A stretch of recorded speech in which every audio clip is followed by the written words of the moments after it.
Alors, je vais te dire les 7 raisons de ne pas venir au Maroc ou ailleurs. Alors déjà, ne pas parler la langue. Il est vrai que quand tu vas au Maroc ou dans un autre pays, ne pas parler la langue, ça t'empêche vraiment de rencontrer l'autre, de t'intégrer vraiment dans le pays.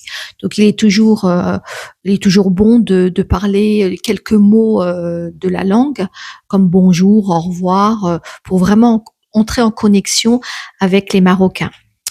Être allé en vacances pendant une semaine ou 2 semaines et se dire: «Bah, tiens, j'aimerais bien m'y installer». Parce que bon, ça c'est tout à fait faux, parce que quand on est en vacances, on est dans un autre état d'esprit, on est bien, on est à l'aise, donc on se sent bien. Mais ça ne veut pas dire pour autant que, l'installation, ce grand départ va être, bien aussi.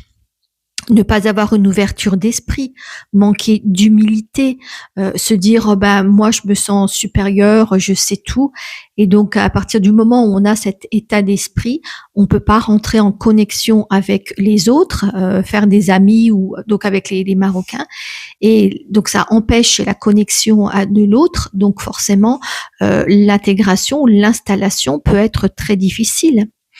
Être impatient, parce ce qu'il faut savoir, c'est que par exemple là-bas, tout ce qui est administration, etc., ça prend du temps. Il faut être vraiment patient.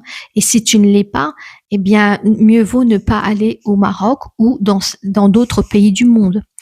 Ne pas s'intéresser à la culture du pays, parce que c'est bien dommage que quand on va dans un autre pays, on ne s'intéresse pas du tout à la culture, au code, aux valeurs, à la religion. C'est vraiment dommage. Donc autant en profiter pour encore bien s'installer et profiter justement de l'installation dans ce pays.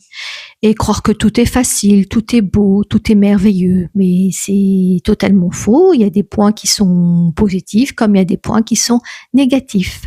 Voilà, merci, à bientôt.